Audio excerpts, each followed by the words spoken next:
ప్రియులారా, మన ప్రభు అయిన యేసు క్రీస్తు నామంలో మీకు శుభోదయం. ఆయనను గూర్చి అనుదిన ఆత్మీయ ఆహారం మే 5 మంగళవారం.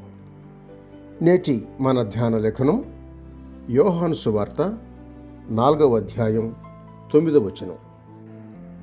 ఆ సమరయ స్త్రీ, యూదుడవైన నీవు సమరయ స్త్రీనైన నన్ను దాహమునకిమ్మని ఎలా గడుగుచున్నావు అని ఆయనతో చెప్పాను. వ్యాఖ్యాన అంశం యూదుడు. వ్యాఖ్యానం: క్రీస్తు రోమియుడుగా జన్మించి ఉండొచ్చు. ఆయన శరీరధారిగా ఉన్న రోజుల్లో నేను రోమియుడను అని చెప్పుకోవడం గొప్ప ఘనత. రోము ప్రపంచాన్ని ఏలుబడి చేసింది. రోమా పౌరసత్వం కలిగి ఉండడం అంటే గొప్ప భద్రత, ఆధిక్యత ఉన్నట్టే.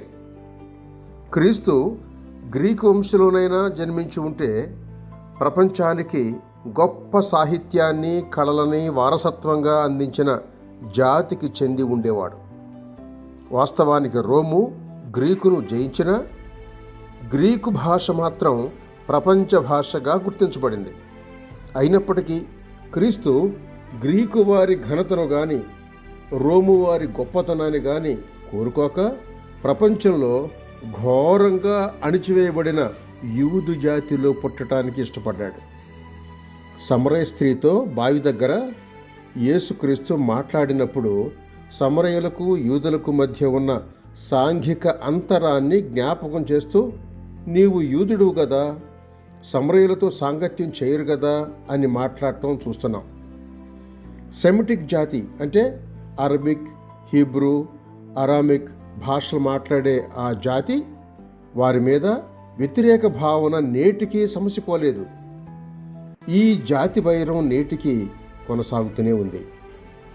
యేసుక్రీస్తు శరీరమును బట్టి దావీదు సంతానముగాను, మృతులలో నుండి పునరుద్ధానుడైనందువల్ల పరిశుద్ధమైన ఆత్మను బట్టి దేవుని కుమారుడుగాను ప్రభావముతో నిరూపింపబడెను అని రోమియోలకు రాసిన పత్రిక 1వ అధ్యాయం 7వ వచనంలో ప్రకటింపబడినట్టు, యేసు యూదు జాతిలో పుట్టి చరిత్రలో తీవ్రంగా హింసింపబడిన జాతినే ఇష్టపడ్డట్టు, ఆ జాతితో తనను ఐక్యం చేసుకోవటం ద్వారా ఆ జాతి మీద దేవుని దృష్టి ఉన్నట్టు అర్థమవుతుంది.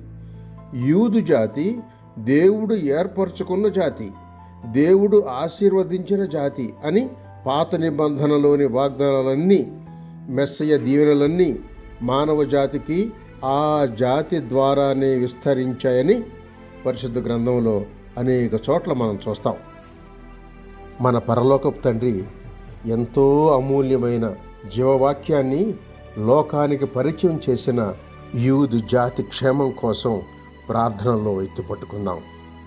శుభములతో వందనాలు.